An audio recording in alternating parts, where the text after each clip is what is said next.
Just అట్లా చూస్తూ అంటే బ్యాక్గ్రౌండ్ స్కోర్లు వేసుకోవడానికి వాటికి ఉండాలి కదా అయ్యా అని ఒకటి ఇది కనిపెట్టింది. అరే రండిరా వీడిని తీసుకురండి రా. ఇవాళ చూడండి, మీకు ఎగ్జాంపుల్ ఇప్పుడు చూపిస్తాను. సాక్షాత్తు సివిల్ సప్లై మంత్రిని ఆ రైతులు కళ్ళంట నీళ్లు ఎలా పెట్టుకుంటారో ఒకసారి చూడండి.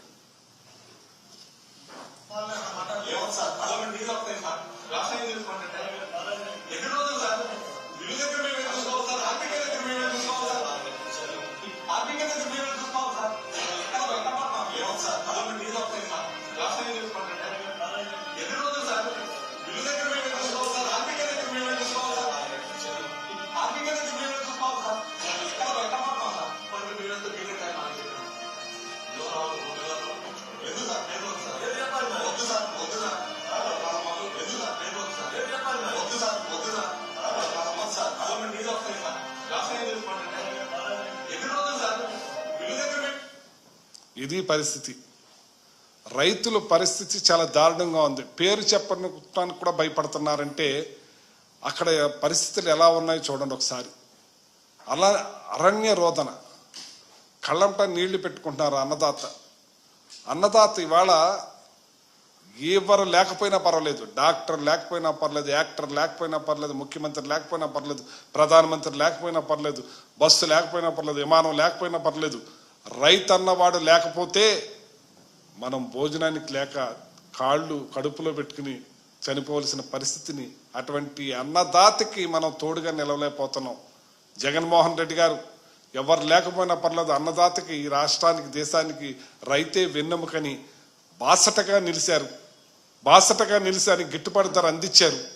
ఆ కాలంలో వర్షాకాలంలో కూడా మొక్కలు వచ్చిన, రంగు మారిన, నోకవుతున్న దగ్గరుండి రైతు మిల్లర్లకు తోలి, రైతుల మిల్లర్స్ కూడా సహకరించి వాళ్ళందరికీ కూడా డబ్బులు సకాలంలో పడేలాగా వెంటనే చేసాం. రైతులందరూ కూడా ఆనందంగా ఉన్నారు, రైతులందరూ కూడా ఇదిగా ఉన్నారు. మళ్ళీ మొదటకు వచ్చేసింది. ఇవాళ వాళ్ళ బాధలు చూశారు కదా. ఇవాళ చూడండి, వరి రైతుపై తేమ కత్తి రకరకాలుగా. ఇది ఏ పేపరు? ఆంధ్రజ్యోతి పేపర్లో రైతుల గురించి ఏ రకంగా మాట్లాడారు. అలాగే ఈనాడు పేపర్ చూడండి, చూశారు కదా. అది వరి రైతులపై తేమ కత్తి, పంట కొనుగోళ్లకు నిబంధనలు, కొన్ని పంటల్ని కొనలేమంటున్నారు. ఎంత బాధలు అనిపిస్తున్నారంటే అంత బాధలు అనిపిస్తున్నారు రైతులు. అమలు కాని ప్రభుత్వ ఆదేశాలు, తేమ శాతం, ఇతర కారణాలతో మద్దతు ధరలో భారీ కోత, తీవ్రంగా నష్టపోతున్న అన్నదాతలు. ఒకవైపు ప్రకృతి. ఇది మా పేపర్ కాదు, ఆంధ్రజ్యోతి. అలాగే ఈనాడు, కమిషన్లే ప్రాణం, కర్షకులు పణం. కమిషన్లే ప్రాణం, కర్షకులే పణం.